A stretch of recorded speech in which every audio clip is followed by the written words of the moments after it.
Mesdames et messieurs, bonsoir, bienvenue chez Patrick, c'est votre émission d'entretien avec des invités qui font l'actualité. Aujourd'hui, nous allons, avec notre invité du jour, évoquer l'actualité gabonaise. Nous allons notamment déviser sur la question épineuse, brûlante et même embrassante de la vacance de pouvoir qui, depuis bientôt quelques semaines, mobilise un groupe de 10 membres composés de l'opposition et de la société civile. Le groupe de 10 a montré sa détermination en déposant récemment une requête en référé devant le président du tribunal de Libreville pour la désignation d'un médecin expert devant déterminer les capacités physiques et intellectuelles d'Ali Bongo Ondimba. Pour évoquer tout cela, nous recevons Jean-Gaspard Ntoutumaï, l'un des membres du groupe de 10. Bonsoir et merci d'avoir accepté notre invitation. Bonsoir Patrick et bonsoir à nos auditeurs. Peut-être pour commencer, étiez-vous à l'aéroport pour accueillir le chef de l'État la dernière fois? Non, je n'ai pas été invité malheureusement. Alors, ça nécessitait une nation. Bon, écoutez, je vais accueillir à l'aéroport mes amis. Ils m'informent de leur arrivée et ils m'invitent à venir les chercher. D'accord. Juste rappeler aux auditeurs que vous pourrez, dans la deuxième partie de cet entretien, réagir via le 06 21 91 16. 06 21 91 16. Avant de rentrer dans le cœur de notre entretien, je voudrais inviter notre hôte à se prononcer sur les décisions du dernier Conseil des ministres, présidé par Ali Bongo Ondimba himself. La précision est importante pour la suite. Il s'est agi de l'adoption du projet de décret fixant les conditions d'attribution, de transfert, de suspension, de suppression, d'orientation, de réorientation de bourses, ainsi que les modalités de prise en charge par l'État d'allocation et de prêts de bourse aux étudiants. En termes de conditions, on parle de l'âge qui est désormais fixé à 19 ans au plus et l'obtention du baccalauréat ou diplôme équivalent avec une moyenne supérieure ou égale à 12 sur 20. Comment avez-vous accueilli tout cela, M. Jean-Gaspard Ntoutumaï? Ah, c'est par ce sujet qu'on va commencer. Déjà, c'est ce qui fait aussi l'actualité en ce moment. Oui, non, c'est vrai, vous avez raison. Vous savez, non, mais c'est un sujet grave, c'est pour ça que je posais la question, et peut-être un sujet très grave. Moi, j'ai eu mon bac, je m'en souviens encore, j'avais 19 ans et 45 jours. J'avais 10 de moyenne en classe, et j'ai eu mon bac avec 10 de moyenne. Ça veut dire qu'en fait, si j'avais été en classe de terminale en 2019, je ne serais pas boursier. Et vu d'où je venais, c'est-à-dire d'une mère vendeuse de légumes au marché, je n'aurais pas pu faire d'études supérieures. C'est de cela qu'il s'agit, en fait. Moi, j'ai regardé un peu les statistiques scolaires de notre pays. Au lycée français Blaise Pascal, ils sont 25 élèves par classe. En classe de terminale, sur les 25, vous en avez entre 14 et 16 qui ont plus de 12 de moyenne en classe. Donc plus de 60% qui ont plus de 12 de moyenne en classe. En 2018, 55%, donc plus de la moitié des élèves de Blaise Pascal qui sont présentés au bac, avaient mention assez bien, mention bien ou mention très bien. Donc en réalité, plus de la moitié des élèves de Blaise Pascal en classe de terminale, qui sont gabonais, seront boursiers. Vous savez qui sont leurs parents? Ce sont leurs parents qui étaient assis à la table du Conseil des ministres. Ils n'ont pas de problème. Il faut préciser que ce projet de décret a pour objectif d'adapter les conditions d'attribution des bourses aux évolutions économiques actuelles selon le gouvernement. Laissez-moi poursuivre. Et votre précision nous aidera beaucoup. Dans les lycées publics du Gabon, où apprennent l'immense majorité des jeunes Gabonais, où apprennent non pas les enfants des membres du gouvernement qui ont pris cette décision, mais leurs neveux, leurs nièces, l'ensemble des petits Gabonais, il y a moins de 5% qui ont 12 de moyenne en classe. Il y a moins de 5% qui auront la mention au bac. La plupart d'entre eux ont plus de 19 ans. Ils ont été condamnés à ne plus pouvoir faire d'études supérieures. C'est de cela qu'il s'agit. C'est une décision d'une extrême gravité, parce que la plupart de ceux qui sont assis à la table du Conseil des ministres ne porteraient pas de pantalon aujourd'hui s'il n'y avait pas eu la bourse dans le supérieur. Alors, vous me dites qu'il s'agit de mesures économiques. Là, je viens de vous parler des conséquences humaines et sociales de cette décision. Je vais vous parler des conséquences économiques. Si dans un pays, on ne permet plus à la jeunesse de faire des études supérieures, quelle économie prépare-t-on? La bourse des étudiants n'est pas une dépense publique, c'est un investissement public. Et quand on veut construire une économie de moyen long terme, on investit. Je vous le disais tout à l'heure, ma mère était commerçante, elle vendait des légumes au marché. Celui de ses enfants qui a fait le moins d'études a un BTS.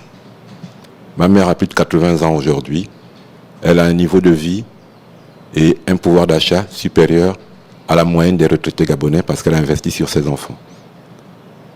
C'est de cela qu'il s'agit. Si on veut que le Gabon se porte mieux demain, si on veut qu'il se porte mieux à moyen long terme, ne sacrifions pas ce qui est sa vraie richesse, sa principale richesse, c'est-à-dire la formation de ces femmes et de ces hommes. Et pour finir sur le sujet, c'est une question politique. J'ai toujours dit à mes compatriotes, on traite les problèmes par les causes et non par les conséquences. Cette décision n'est pas une cause, c'est une conséquence. Il faut bien justement trouver un ajustement entre... Allons-y jusqu'au bout. Cette question n'est pas une cause, c'est une conséquence. Lorsque nous sommes allés l'année dernière aux élections législatives, il y en a qui ont pensé que ça n'avait pas d'intérêt. Il y en a qui se sont permis d'appeler nos compatriotes à ne pas aller voter. Eh bien, ils ont choisi de laisser ce type de décision être prise. Ils ont choisi de laisser notre jeunesse aux mains d'irresponsables. Ça aurait changé quelque chose? Oui, parce que je vais vous dire une chose. Je prends un exemple tout bête. L'opposition aurait eu la majorité. Barreau Chambly aurait été Premier ministre. Cette décision n'aurait jamais été prise. Jamais. Ça, je peux vous l'assurer. Elle n'aurait jamais été prise. C'est de cela qu'il s'agit. Vous parlez d'ajustement? 1 milliard par jour. Retenez le montant. 1 milliard par jour, c'est la somme d'argent que le Trésor public décaisse pour la présidence de la République au Gabon. Quand on veut faire de l'ajustement, on peut faire de l'ajustement. Les ajustements budgétaires du Gabon sont une question de gouvernance. Ce n'est pas dans les salaires des fonctionnaires, ce n'est pas dans les bourses des étudiants qu'il faut trouver l'argent, c'est dans les poches de ceux qui pillent notre pays tous les jours, et je viens de vous en citer un exemple. Vous venez justement de parler du sujet, la question qui suit, c'est-à-dire de l'autre côté, on évoque également le projet de loi instituant la contribution de solidarité sur les hauts revenus. Les gros salaires seront prélevés, désormais à partir de 650 000 francs et plus. Ça quand même, c'est... À minima, c'est de la sottise, sinon c'est de l'incompétence. Pour 2 raisons. La première, elle est d'ordre juridique. Il y en a qui aiment dire, nous sommes dans un état de droit. Oui, nous sommes dans un état de droit. On parle de solidarité quand même. Je vais vous dire une chose. Même une solidarité illégale n'est plus une solidarité.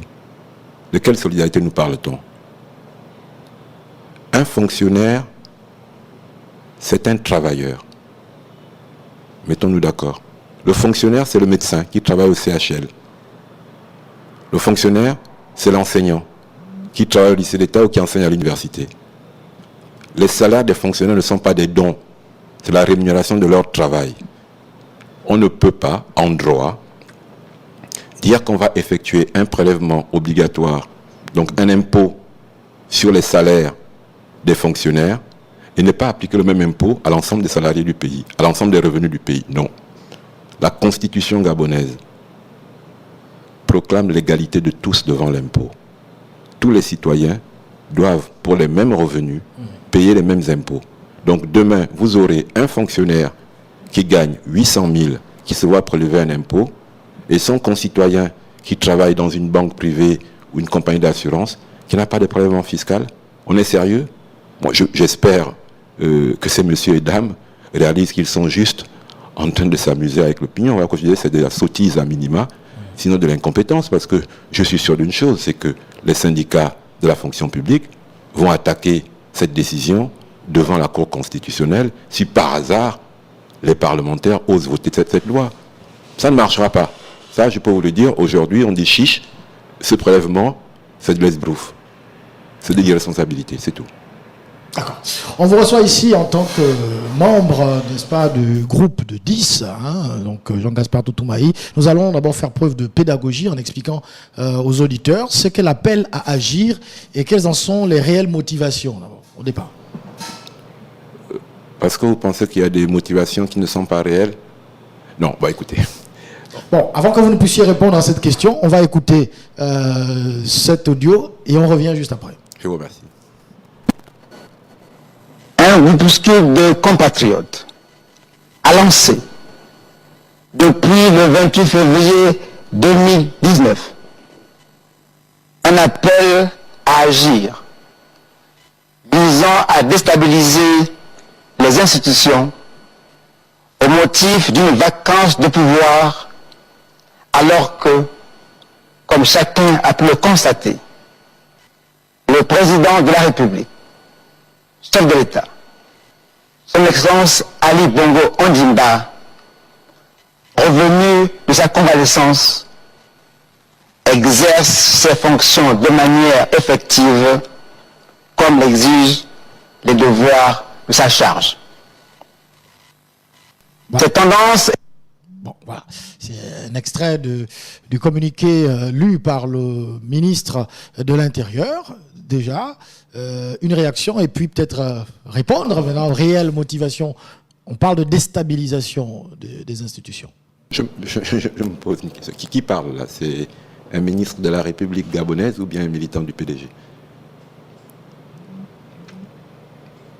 Il a raison sur un point. Nous sommes 10. Donc, par rapport à 2 millions d'habitants, nous sommes un groupuscule, c'est vrai. Nous sommes gabonais. Là aussi, il a raison, puisqu'il dit que nous sommes des compatriotes. Oui, il a raison. Et il a aussi raison de dire qu'on a lancé un appel à agir. C'est ce que nous sommes. Nous sommes 10 Gabonais qui avons demandé à nos concitoyens de ne pas être, une fois de plus, une fois de trop, spectateurs passifs de leur destin qui se joue sous leurs yeux. Ce n'est pas la première fois qu'une situation analogue se produit au Gabon. C'est la 3e fois. La première fois, c'était en 1967, 65, 67. Les plus jeunes le savent moins, parce que notre histoire peine à le relater clairement. Mais le premier président gabonais, le président Léomba, a quitté le Gabon au lendemain du 17 août 1965. Et pendant plus de 2 ans, il était en France malade. Quand le président Léomba quitte le Gabon, Albert Bongo est son directeur de cabinet et Yembi est son vice-président de la République. Pendant que Léomba est malade en France, Albert Bongo est nommé vice-président de la République.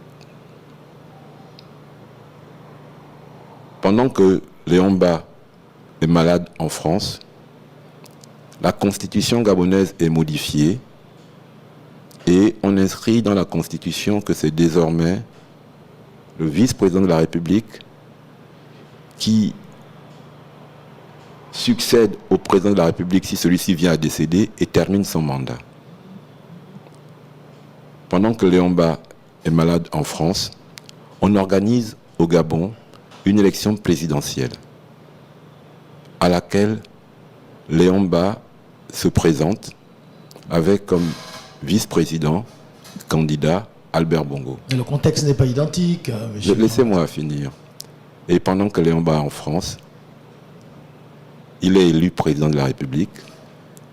Il prête même serment en France.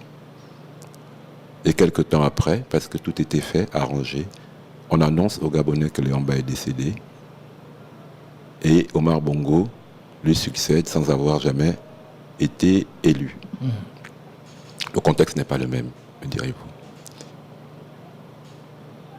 Autre temps, autre mœurs. En 2009, un jour du mois de mai, ça devait être le 6 mai, à mon souvenir, on nous annonce qu'Omar Bongo cesse ses activités présidentielles et est allé à Barcelone se faire soigner. Pendant plus d'un mois, il est absent du Gabon. Qui a dirigé le Gabon entre le 6 mai, au départ d'Omar Bongo, et le 8 juin, lors de l'annonce officielle de son décès? Nul ne sait répondre à cette question. Je puis vous le dire, j'ai posé cette question, je n'ai jamais eu de réponse. Et je continue de la poser. Pendant plus d'un mois, le chef de l'État était absent. Personne n'est capable de nous dire qui dirigeait notre pays. Pendant plus d'un mois, son Premier ministre ne l'a pas vu et ne l'a plus jamais revu, en réalité, vivant. Et donc n'a reçu de lui directement aucune instruction pour exercer pendant plus d'un mois. J'ai même envie de dire, bizarrement, de manière assez surprenante, son fils aîné, ministre de la Défense, n'a pas trouvé le temps d'aller voir son père malade pendant plus d'un mois à Barcelone. Ça doit être un peu loin. Mais personne n'a posé la question. Et quand on osait poser la question, on vous disait que tout allait bien. Nous avons voulu, cette fois-ci, poser la question. Nous avons commencé par poser une question à nos compatriotes. Qui dirige notre pays? Depuis le 24 octobre, qui dirige le Gabon? Qui prend les décisions concernant notre pays? La constitution de notre pays a été modifiée par la Cour constitutionnelle le 14 novembre. Elle n'en a pas compétence. C'est la constitution du Gabon. Pour s'octroyer à elle-même des pouvoirs que la constitution n'a jamais octroyés à personne. La présidence s'était expliquée sur cela. Ce n'est pas parce que vous vous expliquez que ce que vous faites est bien. Elle a bien dit qu'il ne s'agit pas d'une modification, mais c'est un... Patrick, il fallait trouver une solution je n'ai pas le texte provisoire à une situation particulière. La Cour constitutionnelle, dans sa décision, dit elle-même, nous rajoutons l'alinéa suivant à l'article 13. Lorsqu'on rajoute un alinéa à un article d'une loi, on ne la modifie pas. Les mots ont un sens. Nous rajoutons, c'est la Cour qui l'écrit. Ce n'est pas un Ntoutoumai. Mais c'est plutôt dans le sens où le retour du président annule cette décision. Vous savez, rien n'autorise la Cour constitutionnelle à ajouter ou retirer une virgule, un point virgule, un S, un E ou un A à une loi. Qui plus est, la Constitution. Elle doit réguler les institutions. La régulation des institutions ne signifie pas le droit à modifier la Constitution. Au Gabon, 2 personnes peuvent modifier la Constitution. Le Parlement réuni en congrès et le peuple gabonais. La Cour constitutionnelle, ni l'un ni l'autre. Je le dis, je le redis, j'insiste dessus et tout le monde le sait. Bref, il s'est passé des choses et il se passe des choses graves dans notre pays. Je l'ai dit et je le redis. Au mois de février, ces messieurs et dames ont falsifié la signature du chef de l'État. Ils ont pris des actes du président de la République en accolant des photocopies de sa signature sur des documents. Vous en avez la preuve? Parce qu'on voit bien le président... J'ai envie de leur dire la chose suivante. Il a présidé le Conseil des ministres. Si ce que je dis est inexact, j'en prends la responsabilité. Moi, je dis que les arrêtés qui ont été publiés au mois de février au Gabon, et le décret de promulgation de la loi des finances 2018, les arrêtés portant sur les grades des militaires, ce n'est pas le chef de l'État, du moins ce n'est pas M. Ali Bongo qui a signé. C'était des fausses signatures, je le dis. Et si on veut qu'on m'apporte ces actes, on les a tous vus. Vous les avez vus comme moi dans les réseaux sociaux, et vous savez comme moi qu'ils sont faux. Moi, j'en prends la responsabilité, je dis qu'ils étaient faux. C'est de cela qu'il s'agit dans notre pays. Nous avons posé des questions. Nous avons demandé aux Gabonais de ne pas être spectateurs d'une imposture qui se déroule dans notre pays. Nous n'avons pas demandé une preuve de vie de M. Ali Bongo. Nous n'avons pas dit que M. Ali Bongo était décédé. Nous disons que M. Ali Bongo n'est plus en capacité d'exercer la fonction de président de la République, chef de l'État. On a bien vu présider le Conseil des ministres, justement. C'est ce que le ministre dit. Il assure effectivement. Écoutez, nous avons vous savez, nous avons demandé des choses simples. Nous sommes Gabonais. Que je sache, j'ai un casier judiciaire vierge et mes 9 compatriotes aussi. Nous avons demandé au président de l'Assemblée nationale de nous recevoir. Nous attendons toujours sa réponse. Au chef du gouvernement, nous attendons toujours sa réponse. Au président du Sénat, nous attendons toujours sa réponse. Au président de la Cour constitutionnelle. Le président de la Cour constitutionnelle nous a appelés le mardi 12 mars à 11h. Du moins, nous a fait appeler par son protocole pour nous dire que nous serions reçus le lendemain 13 mars. 3 ou 4 heures après son coup de fil, le même responsable du protocole nous appelle pour dire que le rendez-vous est reporté, on nous rappellera. On attend toujours le coup de fil. Si ce que nous disons n'est pas vrai, qu'on nous appelle, qu'on essaie de nous convaincre de ce que nous disons n'est pas vrai. Et nous comprendrons que ce n'est pas vrai. Mais quand on nous menace à la télévision, c'est l'aveu de faiblesse par excellence. Nous avons saisi le président du tribunal d'un référé. Nous attendons que le président du tribunal daigne convoquer les parties et qu'on en discute. C'est tout. Ce n'est pas plus compliqué que cela. Et dans votre déclaration devant la Chambre de commerce dimanche dernier, vous confirmiez votre demande de la constatation de la vacance de pouvoir. On va écouter d'abord cet extrait. Dans quelles sont les conditions, n'est-ce pas, qui peuvent amener à cette constatation?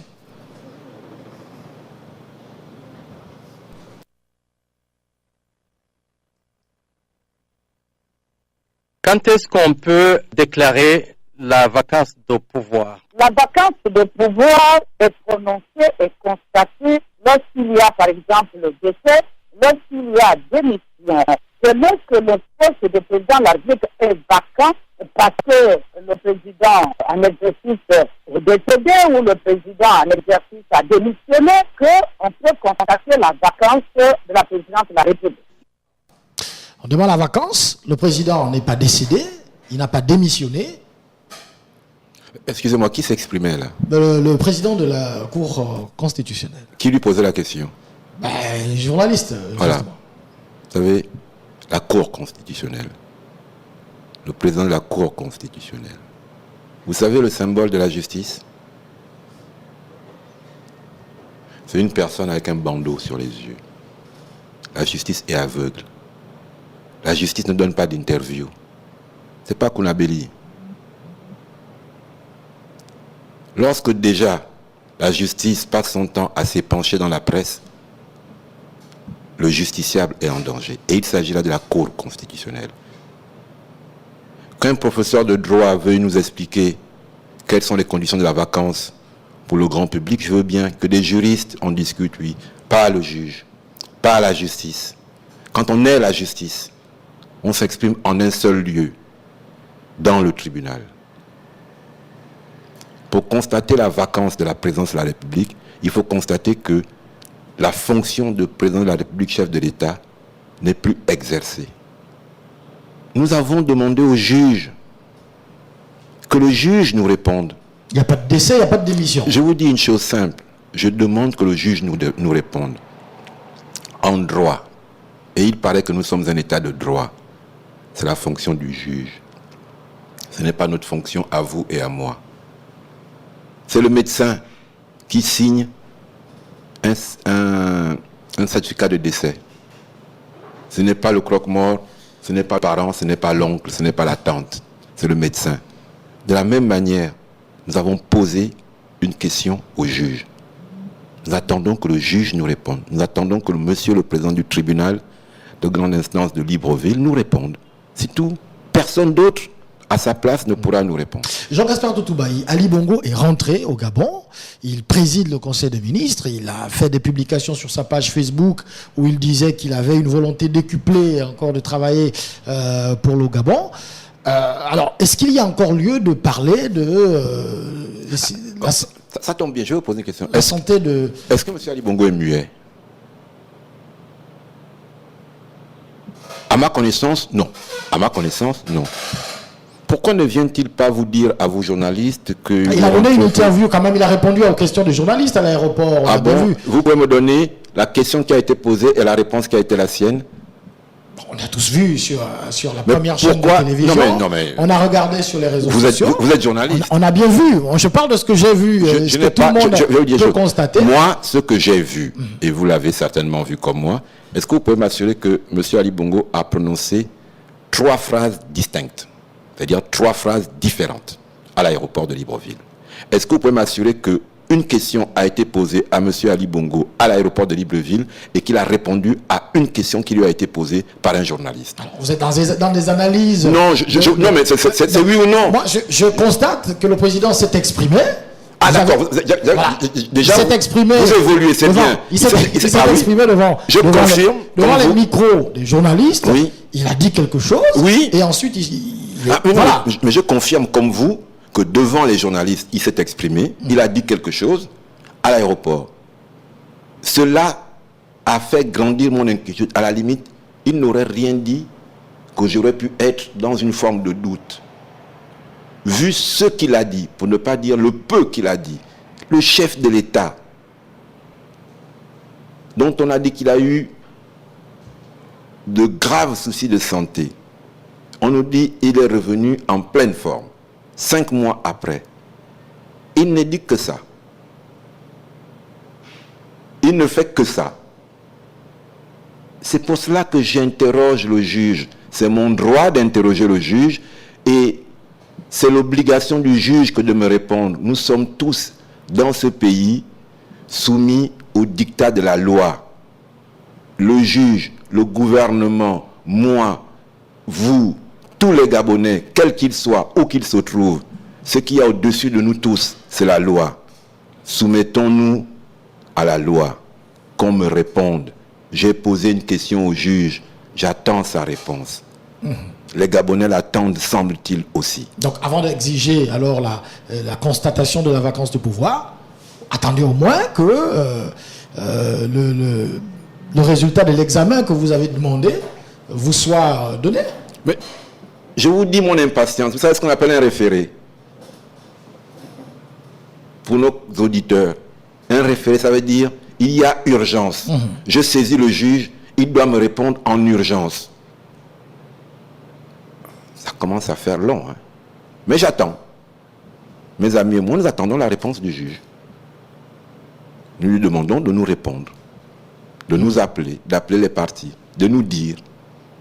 D'accord. Donc pour l'instant, l'heure n'est pas à la constatation de la vacance, puisque vous n'avez pas encore le résultat des examens. Mais vous savez, ce n'est pas moi qui constate la vacance. Je suis celui qui a en droit, comme citoyen, de demander qu'elle soit constatée. Je continue de le demander. Je suis persuadé, aujourd'hui, qu'Ali Bongo n'est pas en capacité d'exercer la fonction de président de la République. J'en suis persuadé. Peut-être que je me trompe, peut-être. Mais, vous savez, nos compatriotes, à tort ou à raison, sont convaincus d'autre chose, d'encore plus grave. Et ce ne sont pas les menaces de mes compatriotes de la Cour constitutionnelle ou du ministre de l'Intérieur qui feront que cette conviction qui est celle de nos compatriotes et qui provoque la situation que nous connaissons dans notre pays, qui fait que vous m'invitez chez vous aujourd'hui, parce que si j'étais un fou, vous ne m'auriez pas invité ici. Le simple fait que vous m'invitiez me laisse dire que peut-être que le point de vue qui est le mien, le point de vue qui est celui de mes amis et moi, est peut-être partagé, à tort ou à raison, par une partie non négligeable de l'opinion. On traite les questions. On ne menace pas ses concitoyens parce qu'ils ont un point de vue, une opinion, une conviction différente de la vôtre. Ce sont les faibles qui se comportent comme ça. Alors, où croyez-vous aller dans cet élan-là que vous avez déjà commencé? On se demande bien, parce que vous avez dit, vous avez déposé des demandes d'audience un peu partout, on ne vous a pas reçu jusqu'à aujourd'hui, jusqu'à preuve de contraire. Je crois que vous êtes allé jusqu'au parti, au pouvoir, rencontrer le secrétaire général. Vous avez tenté de rencontrer le secrétaire général. Vous n'avez pas été reçu, je crois. Alors, je les croyais de meilleure éducation, ils n'ont même pas été capables de recevoir un courrier. Si on a été reçu, On a été reçu par des responsables d'autres formations politiques. On a été reçu par des responsables de confessions religieuses au Gabon. Aucune institution ne vous a reçu jusqu'à aujourd'hui? Non. C'est pour cela que je vous dis que notre pays est l'otage d'un groupe de personnes. Ce sont ces personnes qui sont également à la tête de ces institutions. Les ambassades de tous les États de l'Union européenne nous ont reçus. Je pense que ce sont les pays qu'on peut avoir un modèle en termes d'état de droit, de démocratie et de justice. Ils nous ont reçus longuement. Nous avons discuté avec eux. Ils nous ont écoutés. Des gens responsables. Quand vous les sollicitez pour les rencontrer, ils vous écoutent. Ils discutent avec vous. Cela ne veut pas dire qu'ils sont forcément d'accord avec vous. Mais ils vous entendent. Ils vous écoutent. Lorsque les gens ne veulent plus vous rencontrer, lorsqu'ils se contentent de vous menacer, cela indique très bien dans quelle situation ces personnes savent qu'elles se trouvent. Parlons un tout petit peu de cette... je vais profiter à ouvrir le téléphone parce qu'il y a énormément d'auditeurs qui commencent à appeler et qui nous envoient des messages juste après cette question, bien sûr. Alors, j'aimerais savoir, vous parlez d'expertise médicale.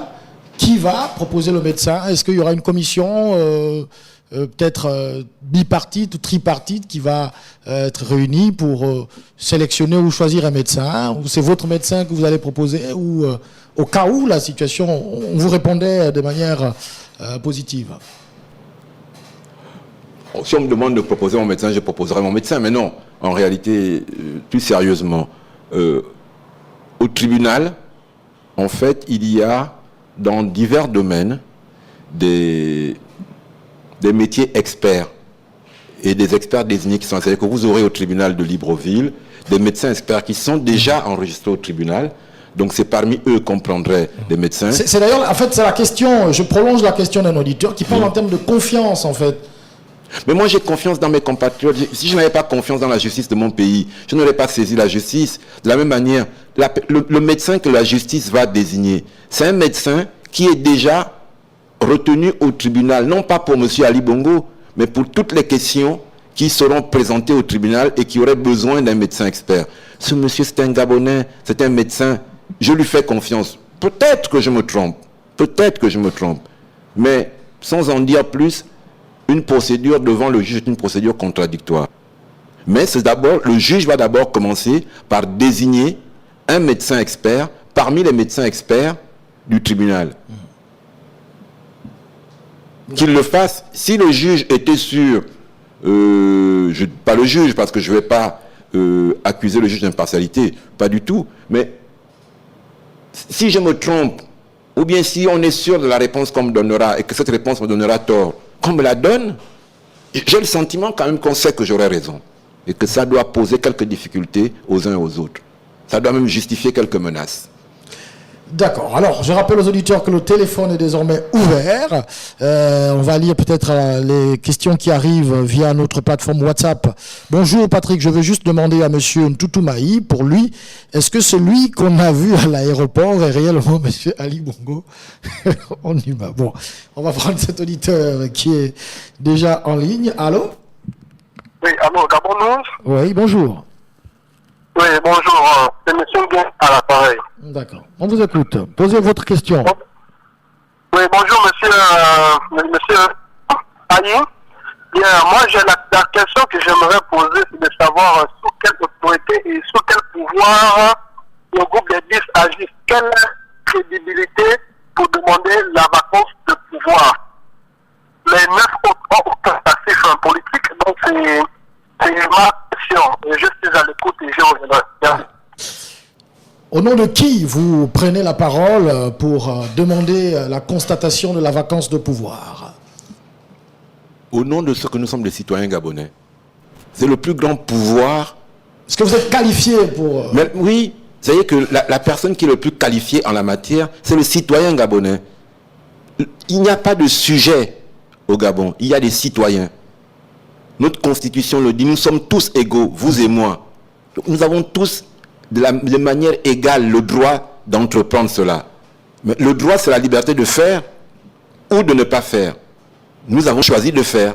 Il y en a qui renoncent à cette liberté et je ne leur en veux pas. Mais cette liberté, personne ne peut, ni vous, ni moi, nous la retirer. C'est au nom de cette liberté que nous sommes en droit d'entreprendre ce que nous entreprenons. Non. Il y a un auditeur au bout du fil. Allô? Oui, allô? Oui. Oui, je voudrais me poser une question à M. I. C'est par rapport au bras de fer qui se tient entre ceux qui sont au pouvoir aujourd'hui et vous, quelle autre solution comptez-vous prendre si la situation demeure toujours tendue, dans le sens qu'ils ne veulent pas céder un bout de parcelle à ce qu'ils puissent vous accorder, ne serait-ce que à faire des coopéries ou bien à pouvoir édifier le peuple sur ce qui ne va pas actuellement dans le pays. D'accord. Il y a quelques interdictions auxquelles vous êtes souvent sujet ou objet. Par exemple, la dernière fois, on vous a refusé la chambre de commerce. Voilà. Il veut savoir jusqu'où comptez-vous aller, toutes ces interventions, toutes ces interdictions. Vous savez, nous sommes dans ce pays tous soumis à l'autorité de la loi, comme je le dis. Force reste à la loi. Force reste à la loi. Et un droit, c'est quelque chose de sacré. Il ne s'épuise que lorsqu'on ne s'en sert pas. Tant qu'on se sert de ces droits ne meurent pas. Nous continuerons à faire valoir nos droits. Là-dessus, on peut se faire confiance. Par rapport à ce qui s'est passé à la Chambre de commerce, c'est simple, on va porter plainte. Là, nous avons discuté avec nos avocats. Nous allons attaquer la police nationale devant le juge administratif pour abus de pouvoir, pour excès de pouvoir. C'est tout. Nous allons montrer à nos compatriotes que le Gabon est un état de droit. Nous avons été empêchés d'aller dans un lieu privé que nous avions loué pour faire une déclaration. Cet empêchement a été le fait de la police nationale.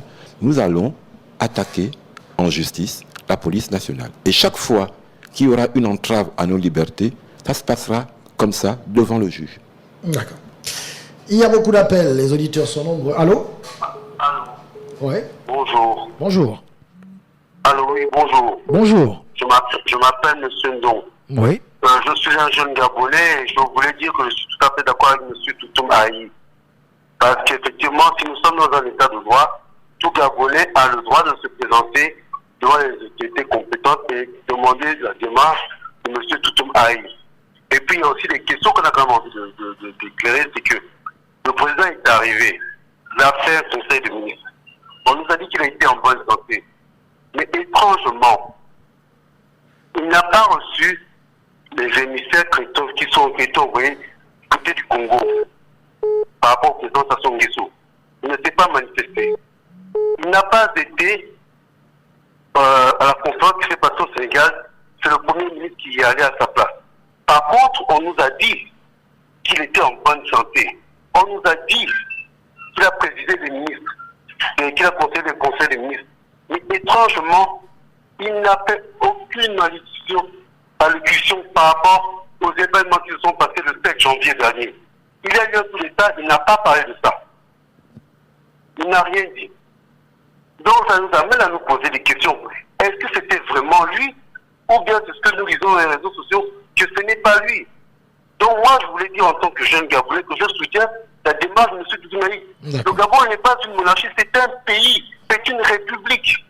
C'est une république. D'accord. Ce n'est pas une monarchie, c'est une république. Et je les encourage. Merci. Voilà. On a des messages également. La justice est sous les ordres du système au pouvoir. Qu'attendez-vous d'elle? C'est vrai que le pouvoir... C'est le point de vue de cet auditeur. Oui, mais c'est un point de vue. Vous savez, ce qu'on entend, ce que disent vos auditeurs, ce ne sont pas des extraterrestres, ce sont des Gabonais. Ce que disent vos auditeurs, nous devons, vous et moi, l'entendre comme ce que disent ou pensent les Gabonais. À tort ou à raison. Je suis d'accord avec ce compatriote pour dire que ce pouvoir a une tendance à vouloir instrumentaliser la justice. Mais, vous savez, il nous arrive de temps en temps d'être heureux ou agréablement surpris qu'un juge fasse son travail. Et d'ailleurs, quand un juge fait son travail au Gabon, on finit même par dire qu'il est courageux. Vous savez, c'est un juge au Gabon qui a décidé que le dossier de Hervé Momo Kinga était vide et qu'il fallait que ce jeune compatriote sorte de prison. Tout le monde a été surpris, tellement nous étions convaincus que le pauvre qui déjà depuis de longs mois était en prison sans jugement, allait repartir sans décision ou allait être condamné à tort. Donc, moi je crois en la justice et j'ai confiance dans mes compatriotes. Donc, moi je pense, j'ai saisi la justice pour qu'elle se prononce en droit, au nom du peuple gabonais. J'attends de la justice, j'attends du président du tribunal qu'il se soumette à l'autorité de la loi et qu'au nom du peuple gabonais, il dise le droit. Alors, beaucoup d'auditeurs demandent le numéro 06 21. Je rappelle le numéro de téléphone, c'est le 06 21 91 16. 06. Votre numéro? Pardon. C'est le 06 21 80. Non, il y a j'ai des messages qui me viennent de la direction de Gabon News, bien sûr. Rappelez le numéro simplement, c'est le 06 21 91 16. 06 21 91 16 pour tous ceux qui veulent, bien sûr, poser des questions ou réagir par rapport à notre entretien d'aujourd'hui. Il y a un auditeur, il y a beaucoup de messages, par contre, qui nous parviennent. On n'aura pas le temps de le lire parce qu'il y a déjà un auditeur en ligne. Allô? Allô? Oui, bonsoir, monsieur. Bonsoir. Oui. Je suis du même avis que le monsieur qui est à votre plateau là. Tout ce qu'il est censé dire, c'est vraiment la vérité. Au revoir, bonne soirée. D'accord. Wow. On voit bien que Jean-Gaspard Toutoumaï a prévenu tout son fan club. Non, pas du tout. Vous savez, le 23 mars dernier, le Premier ministre s'exprimant en qualité de militant du PDG aurait dit à l'aéroport qu'ils ne sont que 10, nous on est nombreux. J'ai envie de dire au Premier ministre, nous ne sommes que 10 et nous sommes le Gabon. Nous sommes ce que pensent tous les Gabonais et toutes les Gabonaises. Il en a la preuve cet après-midi et qu'il organise comme ça, qu'il donne la parole aux Gabonais et il comprendra que nous ne sommes pas que 10, que nous sommes le Gabon. Bonjour, Monsieur le Président. Était ému par l'accueil. Il a juste remercié dans l'émotion. Il ne pouvait pas dire plus, mais peut-être demander un discours à la nation. Ok, voilà, c'est Monsieur Daniel. Non, moi je lui propose en fait d'organiser. À un moment, il savait le faire. Qu'il organise une interview en appelant Patrick et 10 autres journalistes gabonais. Et puis il leur consacre une demi-heure en direct à bâton rompu. Il discute avec eux. C'est quelque chose qu'on voit dans tous les pays du monde. Un chef d'État, avec ses compatriotes, les journalistes, ils discutent avec vous. Je pense que Patrick, vous serez preneur si le chef de l'État vous appelait pour une interview. Il y a un auditeur déjà au bout du fil. Allô? Allô? Oui, allô, bonjour Gabon News, bonjour à M. Toutoumaï. Ok, moi c'est Stéphane depuis l'UOB. J'aimerais poser une question à votre invité. J'aimerais tout ça pour demander à Toutoumaï que vous lancez un appel à l'agir. Les jeunes Gabonais, si nous vous soutenons à cet appel, si nous nous rendons massivement à tous les lieux de regroupement, en tout cas toutes les actions que vous allez mener, est-ce que vous allez assurer notre protection? Lorsque la police viendra lancer les bombes à lacrymogène sur nous, lorsque la police va tirer, lorsqu'il y aura des morts, est-ce que vous allez assurer notre protection? Lorsque nous allons manquer, on va nous arrêter, on va arrêter nos frères, on va arrêter nos sœurs, est-ce que vous allez assurer notre protection? C'est la question que je me vous poser. Je suis un jeune étudiant. On vous écoute là depuis l'université Omar Bongo. Merci beaucoup. D'accord. Voilà. Ce sont les étudiants de l'université Omar Bongo qui vous écoutent et qui veulent savoir est-ce que vous suivre n'est pas dangereux? Nous suivre n'est pas sans risque. Nous suivre n'est pas sans risque. Exercer sa fonction de citoyen dans une dictature ou sous une dictature n'est pas sans risque. Oui, chacun de nous 10, comme chacun des Gabonais, court des risques au quotidien. Ce que nous faisons emporte pour nous un risque. Nous risquons nos vies, nous en avons conscience. Lorsque vous êtes Elsa Rituel Boukandou, qui est une jeune Gabonaise, qui n'a pas d'aide de camp, qui est menacée, par le ministre de l'Intérieur, qui a sous son autorité plus de 10 000 policiers. Oui, elle prend un... Mais c'est une... Elle se bat pour son pays, elle se bat pour ses idées. Elle se bat pour que les étudiants de l'UOB puissent apprendre dans de meilleures conditions. Elle se bat pour que ces étudiants, à la fin de leurs études, puissent avoir un emploi. Si pour ça, elle est prête à sacrifier sa vie, la question que j'ai envie de poser aux étudiants de l'UOB, c'est lorsqu'Elsa tombera, lorsqu'Edgar tombera, lorsque Ange tombera, que ferez-vous? C'est la question que je pose aux étudiants de l'UOB. Peut-être que nous tomberons, peut-être qu'ils auront raison de nous. Lorsque surviendra ce moment, vous qui êtes étudiants, que ferez-vous? Nous ne nous battons pas pour nous. Nous nous battons pour vous. Nous nous battons pour nous tous. Nous nous battons pour notre pays. Si pour cela nous devons payer de notre vie, oui, nous paierons de notre vie. Vous savez, un jour, un diplomate européen m'a dit « La terre d'Europe regorge du sang des Européens qui sont battus pour leur liberté. » C'est pour cela que notre Europe est prospère. Moi, j'ai envie de dire aux jeunes Gabonais, regardez loin, scrutez l'horizon. Ayez le courage et l'ambition de vouloir atteindre cet horizon que vous scrutez. Ne regardez pas vos pieds. Ne regardez pas vos pieds. Ce serait dramatique pour notre pays. D'accord. Beaucoup d'auditeurs, vraiment énormément d'appels. Il y a beaucoup d'auditeurs. On va prendre celui qui est déjà en ligne. Allô? Allô, oui, bonjour monsieur. Bonjour. Oui, j'appelais, c'était par rapport à la mission et également pour répondre à l'étudiant qui m'a prédestiné. Mais les personnes de M. Toutoumaï, les gens du GILIS là, ils se battent pour qui? Ils se battent pour nous, pour notre avenir. Aujourd'hui au Gabon, on a un taux d'endettement qui dépasse les 60% de notre PIB. En 2016, il était à 4 000 milliards de francs CFA. Il a été multiplié par 400. Aujourd'hui, il n'y a pas le travail. Pour avoir un emploi, on sait ce qui se passe. Il faut être dans des compromis sales. Ce que fait M. Toutoumaï, ils le font pour le peuple. Ils le font surtout pour la jeunesse. C'est vrai que les gens ont peur parce qu'on sait ce qui s'est passé en 2016. On a tué sur cette jeunesse. On le sait. Mais quand les gens comme M. Toutoumaï et toutes les personnes qui constituent le G10 se lèvent, ils le font, c'est pour nous. Parce que nous avons une personne à demander à Dieu d'être Gabonais. C'est Dieu qui a décidé. C'est notre pays. La démarche qu'ils font, elle est non seulement légitime, mais en plus, elle est légale. On doit arrêter d'avoir peur. Une personne qui a fait un AVC ne peut pas se relever comme ce qu'on nous entend nous montrer.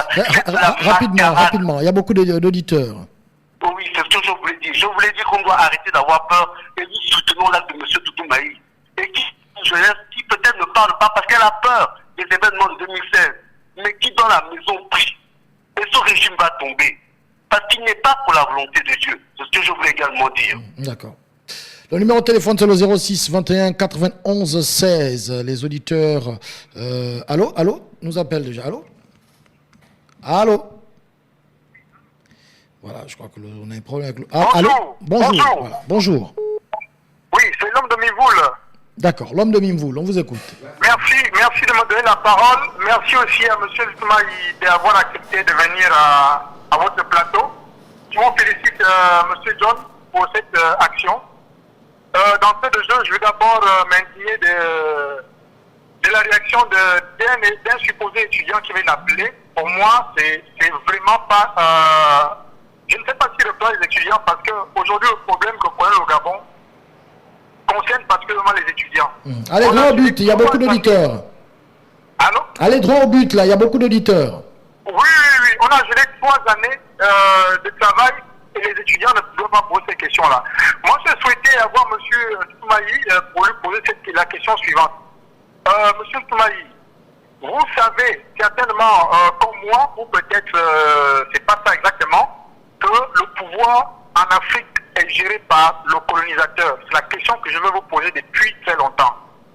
Est-ce que les démarches sont entreprises vers le colonisateur pour leur garantir que le pouvoir peut changer de main, mais leurs intérêts sont toujours garantis?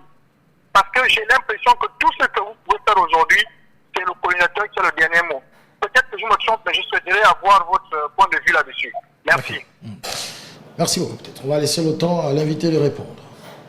C'est une question récurrente chez nos compatriotes, mais quand le colonisateur, comme vous l'appelez, moi j'y crois pas beaucoup, mais bon, quand le colonisateur, comme vous l'appelez, vient chez nous, posons-nous la question de savoir qui lui ouvre la porte.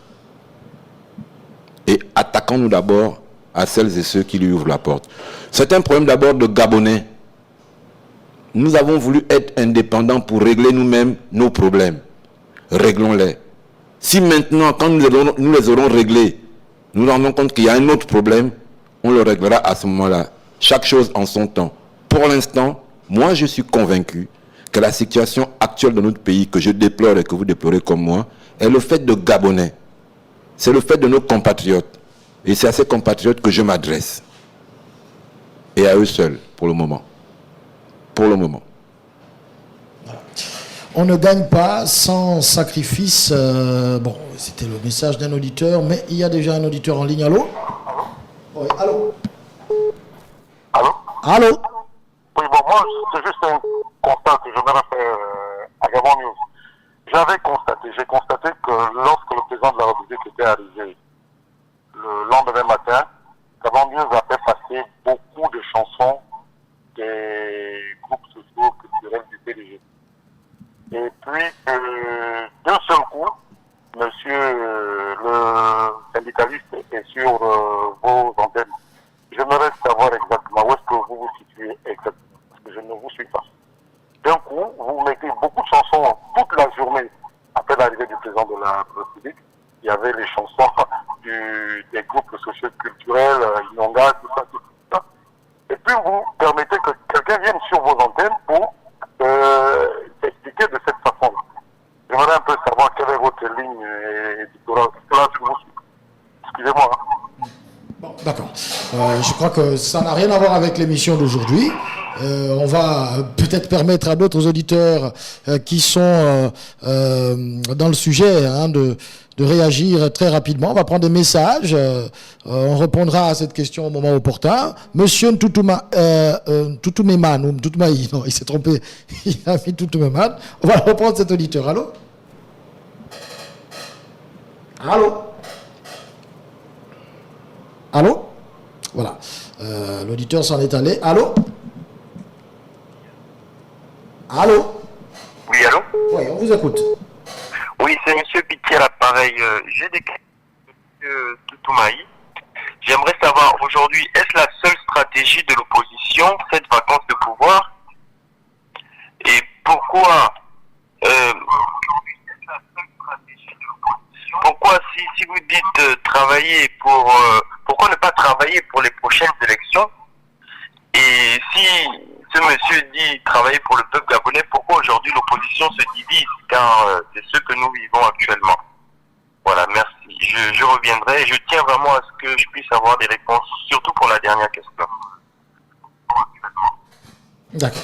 Stratégie de l'opposition, la vacance de pouvoir. C'est M. Piti, c'est ça?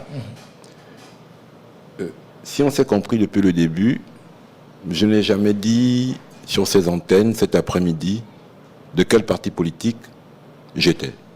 Pourtant, je peux vous dire que je suis membre d'un parti politique, que je suis fier de mon parti politique, que j'adore mon parti politique, mais ce n'est pas l'objet de ma présence ici aujourd'hui. Notre démarche n'est pas une démarche qui concerne l'opposition. Nous avons entrepris une démarche de citoyen qui concerne M. Piti en tant que citoyen gabonais, qui concerne M. Ntoutumaï en tant que citoyen gabonais, qui concerne M. Nicolas Nguema en tant que citoyen gabonais, qui concerne M. Franck Djimbi et tous mes autres concitoyens qui se sont joints à cette démarche. Donc ce n'est pas une question de stratégie de l'opposition. Déjà pour répondre à sa première question. La deuxième question, il parle de division de l'opposition. Là encore, je vais parler sans prendre position en tant que membre d'un parti politique. Mais je vais lui dire la chose suivante. Il faut arrêter de vouloir faire croire aux gens qu'il existe un pays au monde où il y a une opposition. Il y a une majorité politique dans un pays et il y a des formations politiques qui sont opposées à cette majorité politique. Mais regardons, parce que nous suivons l'actualité étrangère, en France, il y a Emmanuel Macron qui a la majorité avec son parti politique, mais je ne crois pas qu'en France, aujourd'hui, on prône l'unité du Front National, de la France Insoumise, du Parti Socialiste et des Républicains pour dire qu'il faut que l'opposition soit unie. Chacun doit proposer au Gabon une vision d'avenir. Et lorsqu'arrivent les échéances politiques, alors ceux qui ont la même vision se rassemblent sur le groupe. L'idée selon laquelle l'opposition est divisée, donc c'est cela le problème, est une fausse idée. Alors dans ce cas, vous voulez prétendre que le PDG a gagné toutes les élections depuis 1991 au Gabon parce que l'opposition était divisée. Et le lendemain, vous irez dire le PDG n'a jamais gagné d'élection. Il faut savoir, est-ce que oui ou non, le PDG a déjà gagné une élection au Gabon depuis 1991? Est-ce que oui ou non, l'opposition n'a jamais été unie au Gabon depuis 1991? La seule fois où moi j'ai le souvenir que l'opposition s'est retrouvée, c'est en 2016 et encore. En 2016, Magaga Moussavou, Ben Moubamba prétendaient être de l'opposition et ont été candidats à cette élection présidentielle. Donc, qu'on arrête de vouloir faire croire aux gens que l'unité de l'opposition, c'est le sésame qui arrange tous les problèmes. Il faut que chaque parti politique au Gabon commence d'abord par se construire lui-même une structure politique. Que chaque parti politique au Gabon commence par se construire et par proposer aux Gabonais un avenir. Et lorsque surviennent les élections, ceux qui ont le même projet ou qui ont des projets proches peuvent s'asseoir pour dire, écoute, on sera peut-être plus fort si on se met ensemble à 2, à 3, à 5 ou à 10. Mais les partis politiques qui sont là, qui n'ont aucune idéologie, aucun projet, autre qu'aller s'unir aux autres, ils apportent quoi alors dans cette unité? Leur personne, mais ce n'est pas une question de personne. Un parti politique, c'est un projet pour le pays. Que chaque parti politique a d'abord comme première mission de réfléchir à un projet pour le pays. Et ensuite, on se rassemble pour une échéance politique. Monsieur Patrick, je suis bien édifié par mes doutes, par Monsieur Etui. Bravo pour ce brillant compatriote afin d'éveiller notre ignorance sur les droits les droits qui sont les nôtres. Un auditeur me dit, Monsieur Patrick, j'attends la réponse de Monsieur Ntoutumaï. Est-ce que nous avons comme président Monsieur Ali ou un sosie? Mais, Monsieur Patrick, il faut dire à mon compatriote que cette question, tous les Gabonais se la posent. Ah, vous la posez également? Je me la pose parce que tellement je l'entends. Vous savez, lorsqu'autour de vous, tout le monde dit la même chose. À votre niveau de responsabilité quand même. Oui, mais justement, je vous dis bien que j'entends la question. J'entends cette question. Je suis même, comment vous dire? Pourquoi vous ne demandez pas à être reçu par le chef de l'État, par exemple? Mais j'ai posé la question au juge. Il faut que le juge nous réponde. Lorsque le juge nous aura répondu, il n'y aura plus de problème. Mais de vous à moi, lorsque dans un pays comme le Gabon, 7 à 8 Gabonais sur 10 se posent la même question que notre compatriote, je pense qu'il est quand même utile et important de s'arrêter un moment et de répondre à cette question. On ne peut pas diriger un pays contre la conviction d'un peuple. C'est difficile, on n'y arrivera pas. Cette question doit être réglée. Cette question doit être réglée. Ne la mettons pas sous le tapis, il n'y aura pas assez de place. Il n'y aura pas assez de place. Voilà. 06 21 91 16 06 21 91 16. Il y a des messages qui continuent également d'arriver. Je rappelle aux auditeurs, c'est un peu difficile pour moi de tout faire seul, mais bon, je vais quand même y arriver. Bonjour à mon frère Aïe, félicitations au groupe de 10, mais je suis déçu de mes frères gabonais. On aurait pu emboîter le pas. Je crois que c'est ce qu'il voulait dire, emboîter le pas. Voilà. Monsieur Toutoumaï, je crois que c'est le même message qui revient. Un auditeur nous renvoie ouais, c'est le même message. Voilà. On a un auditeur qui est au bout du fil. Allô? Allô, bonsoir. Bonsoir. Déjà, félicitations pour la démarche du compatriote, monsieur Toutou. Et en fait, je souhaiterais simplement le rencontrer pour pouvoir, pourquoi pas, apporter un plus à cette démarche. Je ne sais pas comment est-ce que je peux faire, en fait. Nous faisons une causerie. Alors bon, il va vous répondre. Vous avez terminé? Oui, j'ai terminé. D'accord, ok, il va vous répondre. D'accord, merci. Nous faisons une causerie au quartier Dragage en Zayon ce vendredi ou ce jeudi, demain. Là, vous parlez du groupe de 10. Oui, donc il pourra venir nous rencontrer en Zayon à Dragage. Il n'y a pas de souci, on pourra en discuter en long et en large. C'est une rencontre autorisée Non, c'est une causerie dans la maison d'un Gabonais, donc les Gabonais n'ont plus le droit de se retrouver chez eux pour parler ensemble des choses qui les concernent. Mais vous savez, non mais Patrick, moi je pose la question. Il y a l'auditeur en ligne. Allô? Diminuez le volume de votre radio, s'il vous plaît. Oui, c'est qui est censé de faire, monsieur Patrick. Bonsoir, monsieur Patrick. Bonsoir. Ouais, c'est l'ambassadeur du peuple noir. D'accord. Monsieur l'ambassadeur, on vous écoute. Ouais, oui, je soutiens mon frère Toutou qui est en train de parler. Je suis d'accord avec lui. Ça, je suis fier pour ça. Et je suis gabonais, je me lève le matin pour ça. Parce que je sais que je ne peux pas laisser, je suis gabonais, je ne peux pas laisser mon pays s'assombrir comme ça. Ça fait 40 ans que je suis né, ça me fait 40 ans déjà, dans le système du PDG. Je ne vois pas l'évolution. Mon père, il est mort dans le PDG. Ma mère, elle est morte dans le PDG. Mais je n'ai jamais vu ce que le PDG fait. Ce sont les mêmes choses, le même discours. Aujourd'hui, le PDG continue toujours à manipuler les Gabonais. Le Gabon appartient aux Gabonais, c'est pas aux hommes politiques. D'accord. Vous avez une question particulière? Oui, ma question particulière, c'est pour dire à mon père Toutou, je suis Gabonais, je te soutiens dans cette démarche. Continue mon père, Dieu va éclairer ton chemin. Merci. Merci beaucoup. Alors, apparemment, vous n'avez pas le même point de vue que les autorités en place, parce qu'on parle de déstabilisation des institutions. Vous dites autre chose. Est-ce que ce ne serait pas déjà bien de vous accorder sur la démarche que vous êtes en train de faire? En fait, je comprends mes compatriotes. Je les comprends. Ces messieurs et dames pensent que les institutions, c'est eux. Donc, dès lors qu'ils sont déstabilisés, eux, ils considèrent que les institutions sont déstabilisées. Et le fond du débat est là. Ils ne sont pas les institutions. Ils ont en charge la direction des institutions. Mais ils ne sont pas les institutions. Nous n'avons aucun moyen ni aucune intention de déstabiliser les institutions. Nous nous battons pour notre pays. Nous ne pouvons pas en même temps vouloir le déstabiliser. Ces compatriotes montrent chaque jour combien ils sont capables de faire du mal à notre pays. Je ne reviendrai pas sur 2016.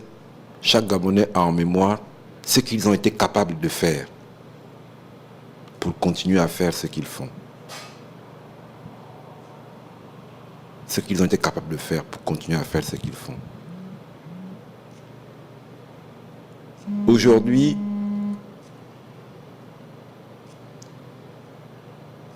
le monde entier rit sous cap quand il les entend s'exprimer. Un diplomate, et non des moindres, m'a presque dit, mais ils sont en train de devenir fous. Lorsque vous avez des juges de la Cour constitutionnelle qui rédigent des motions de soutien viennent les lire à la télévision nationale, achètent des pleines pages dans l'Union pour dire motion de soutien à notre présidente en détresse. On est où là?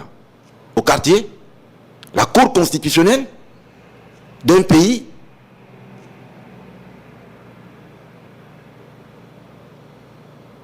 On déstabilise quelles institutions? Ils ont pris en otage le pays, ces institutions. Même ce qui était sacré ne l'est plus. Et ils disent que c'est nous qui déstabilisons.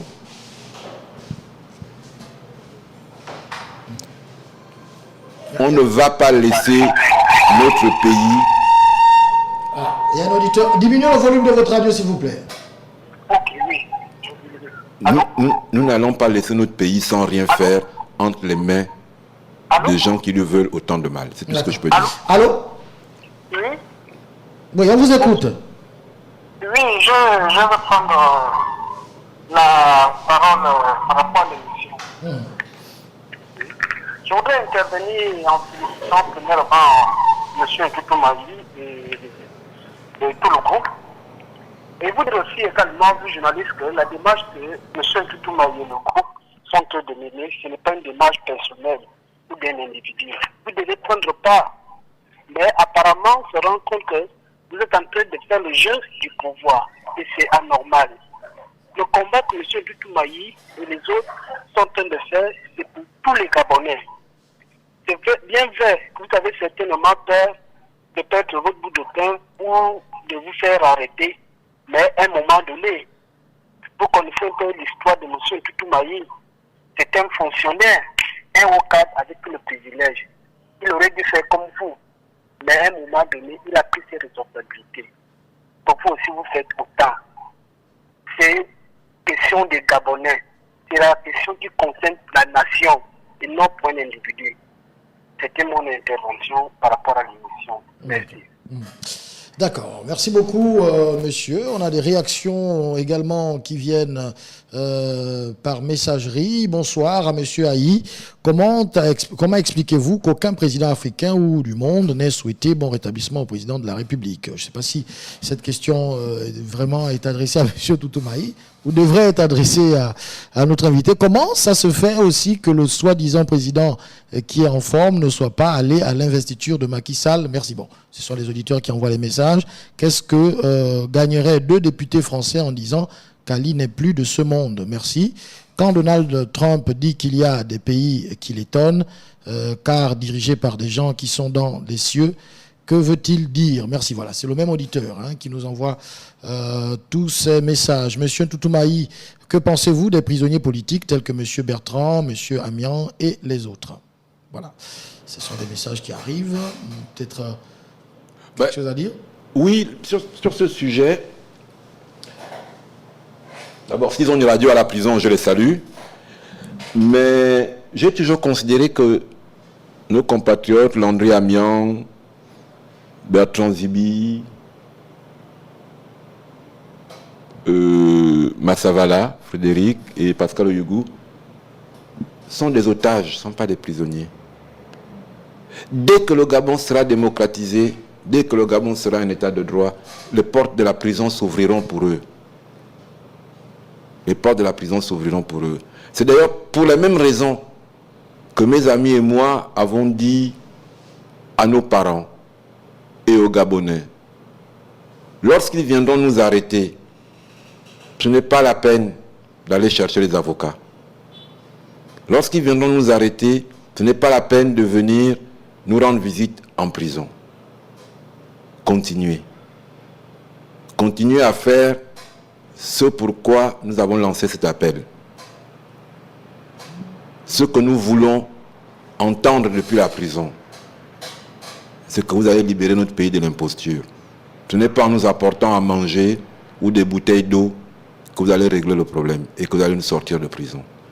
Le meilleur avocat du monde n'y pourra rien. C'est une question qui relève de la démocratisation de notre pays. Ils sont en prison parce qu'ils sont otages d'avoir voulu que le Gabon soit un pays libre et démocratique. Certains de 10 ont l'immunité parlementaire. Vous n'avez pas peur de la prochaine étape du ministre de l'Intérieur. Je pense encore une fois que demander un discours ou un entretien télévisé est plus cohérent avec l'actualité que la vacance de pouvoir. C'est M. Daniel qui pose la question. Voilà. Vous êtes dans un groupe où certains ont l'immunité parlementaire.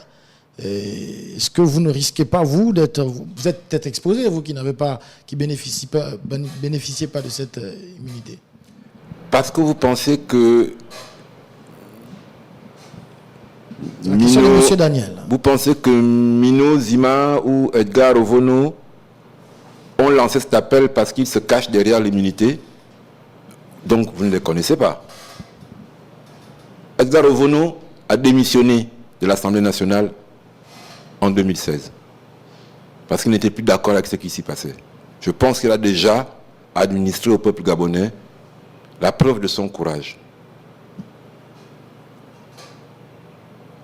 Mino, il aurait mieux gagné sa vie dans ses responsabilités à la SEG où il travaillait comme directeur médical que comme député.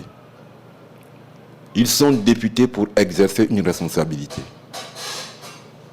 Si tous les députés se comportaient comme eux, les Gabonais seraient fiers de leur Assemblée nationale. Ça, je peux vous le dire. Donc, leur engagement citoyen n'est pas le fait d'une protection particulière attendue de l'Assemblée nationale ou de qui que ce soit. Ils s'engagent pour leur pays comme ils l'ont toujours fait. On va écouter l'extrait de l'intervention du ministre de l'Intérieur, donc l'intégralité par contre. Un groupuscule de compatriotes a lancé depuis le 28 février 2019 un appel à agir visant à déstabiliser les institutions au motif d'une vacance de pouvoir, alors que, comme chacun a pu le constater, le président de la République, chef de l'État, son Excellence Ali Bongo Ondimba, revenu de sa convalescence, exerce ses fonctions de manière effective, comme l'exigent les devoirs de sa charge. Cette tendance est également observée chez certains syndicats qui, ayant délibérément quitté le champ des revendications corporatistes, ont décidé d'entrer dans le champ politique. Face à ces dérives qui remettent en cause les fondements séculaires de notre société, caractérisée par la culture et la promotion de la paix, le gouvernement de la République tient à rappeler que si la liberté d'expression et de manifestation est un droit fondamental, elle n'a pas vocation à autoriser que l'on puisse durablement porter atteinte à notre vivre ensemble et au pacte républicain. De ce fait, le gouvernement invite-t-il les autorités judiciaires, et notamment le parquet de la République, à prendre toute la mesure de la situation en engageant l'action publique contre toute personne impliquée dans les actes de déstabilisation de notre pays pour que force reste à la loi. Je vous remercie. Voilà. Force reste à la loi. On a des messages qui nous parviennent. On aurait pu emboîter le pas et avoir un groupe de 30, 30, 40, 50, etc. Voire un groupe de 1 800 000. Comme ça, on verra si le gros bouquet a assez de place pour nous signer Ngon Pacheli de l'Union nationale. Voilà. C'est une réaction après les propos du ministre.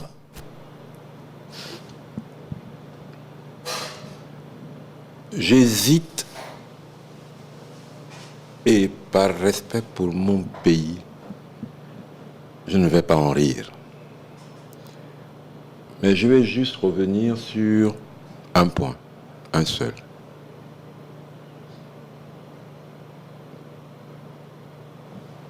Le principe institutionnel de notre pays, c'est la séparation des pouvoirs. Dans les relations entre le pouvoir exécutif, représenté par le gouvernement, qui, dans votre bande, semble s'exprimer, et l'autorité judiciaire, donc la justice,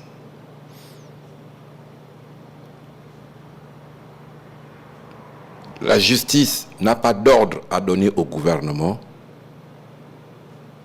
Elle rend des décisions qui s'imposent au gouvernement au nom du peuple gabonais.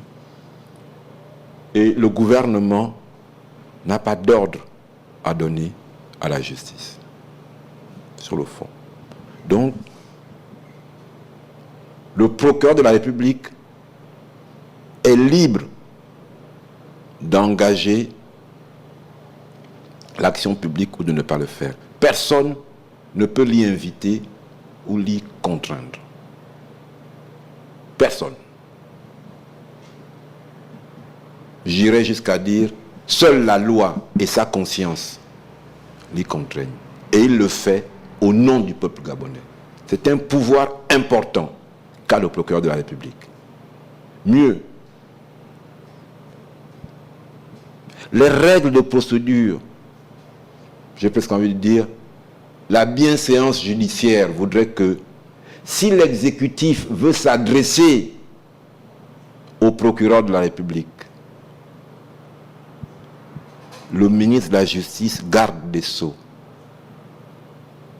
est la personne qui est autorisée à s'adresser au procureur au nom de l'exécutif.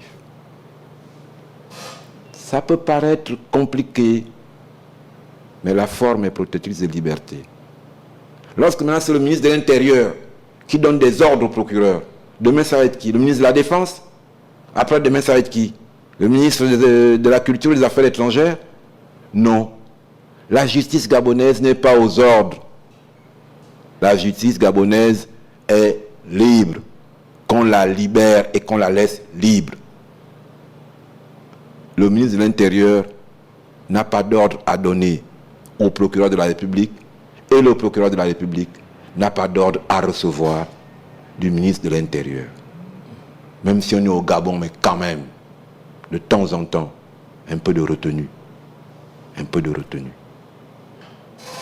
Sur ce sujet, c'est tout ce que je dirais. Quant aux petites menaces à 2 balles, vous savez, ça fait un moment que j'en ai entendu, c'est pas ça qui m'impressionne.